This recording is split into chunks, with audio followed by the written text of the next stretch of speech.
پورا موقع دے رہے ہیں کہ یہ جب فیصلہ ہو جائے. یعنی اگر ہم نے ٹرانسفر کا اتنی دیر اپلائی کیا ہوا ہے تو کم از کم فیصلہ تو کریں.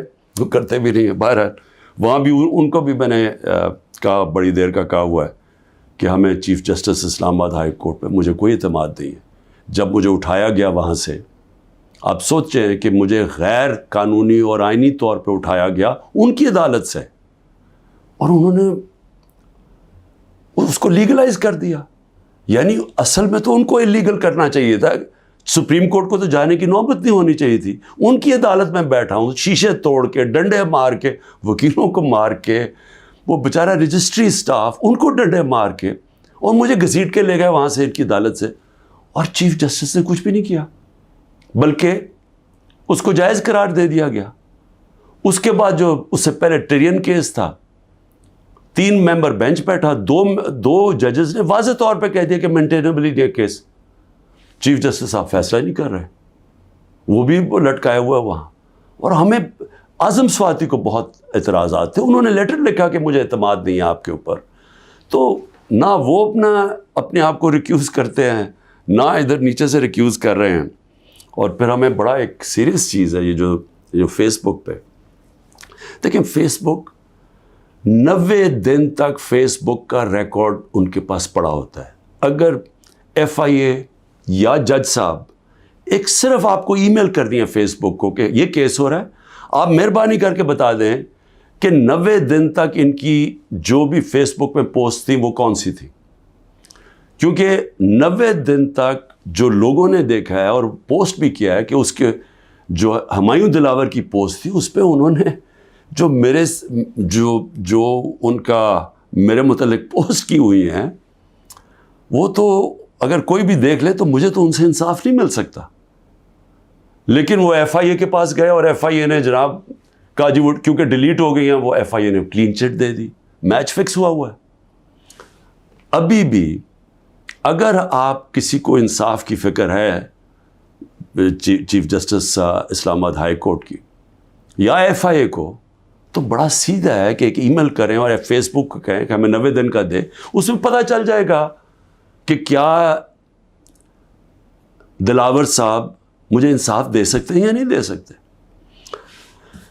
میں اس کے بعد دوسری بھی بات کرنا چاہتا ہوں, کیونکہ یہ تو اب دیکھتے ہیں, یہ بڑی تیز سپیڈ سے چل رہا ہے. اب دیکھتے ہیں آگے کیا ہوتا ہے. لیکن ابھی تک تو کوئی امید نہیں نظر آ رہی کہ جو فیئر ٹرائل ہوتی ہے وہ مجھے ملے گی, جو میرا رائٹ ہے.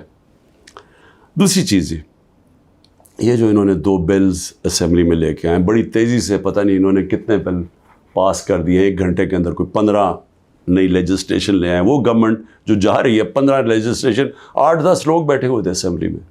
جمہوریت کا مذاق اڑا ہے, نہ وہ بل پڑھے گئے ہیں نہ کچھ ہے, جلدی سے, اور سارا بل کے پیچھے بدنیتی ہے. اور یہ جو 2 بلز انہوں نے انٹروڈیوس کیے ہیں, سیکریسی ایکٹ اور prevention of extreme violence act, یعنی یہ جو 2 بل ہیں یہ تو ایک قوم کو غلام بنا رہے ہیں.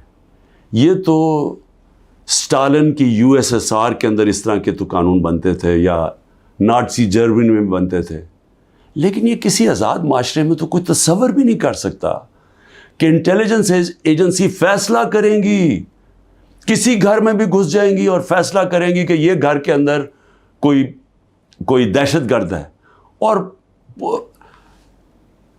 وارنٹ ایک جو ہوتا ہے گھر میں گھسنے سے پہلے آپ کو سرچ وارنٹ لینا پڑتا ہے, اس کے بغیر آپ گھس جائیں گے گھروں میں, کسی کے گھر میں بھی گھس جائیں گے اور کچھ بھی کریں گے, اور کسی کو ان کو روکنا نہیں چاہیے. تو یہ تو ایک ملک میں بالکل ہی غلاموں کو کنٹرول کرنے کے لیے ہو رہا ہے. پھر سیکریسی ہے, ایک اور ایکٹ لے آئے ہیں کہ آپ کسی بھی اگر کوئی انٹیلیجنس ایجنسیز کا کوئی آدمی ہے, اس کا آپ نام بھی نہیں لے سکتے. اگر آپ نے نام لے لیا تو وہ آپ کوئی اسٹیٹ سے غداری کر دیں گے, سیڈیشن ہے وہ.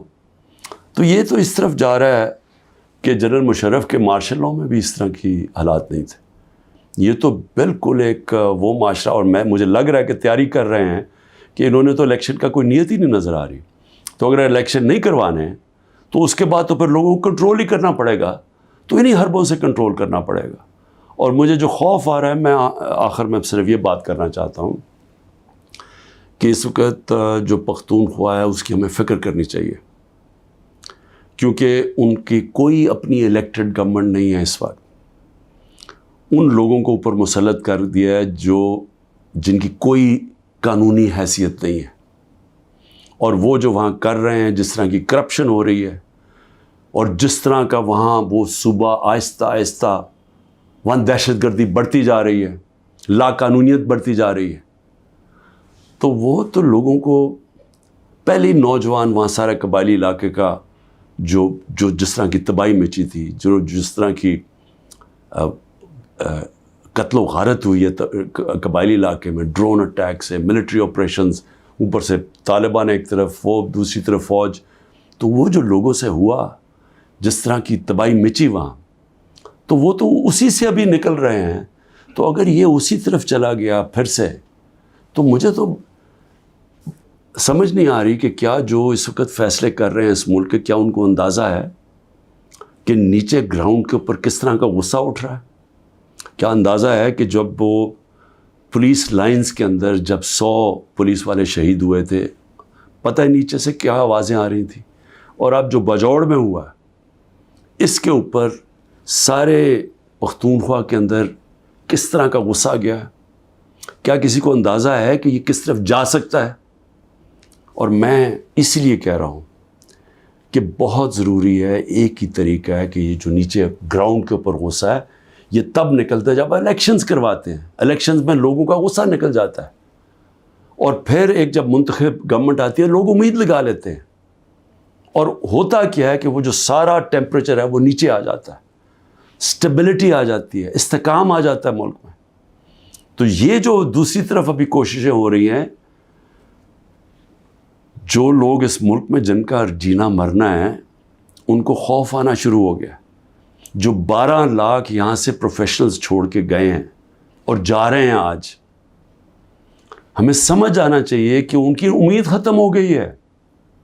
یہ سب سے خطرناک چیز ہے کہ ایک معاشرے میں لوگوں کی امید چلی جائے. تو جس طرف ہم جا رہے ہیں یہاں تو کوئی روشنی نہیں نظر آ رہی، اور اگر انہی لوگوں نے بیٹھے رہنا یا اسی طرح پاکستان میں الیکشنز کے بغیر ایک کنٹرولڈ گورنمنٹ چلانی ہے اور لوگوں کو کنٹرول کر کے چلانا ہے.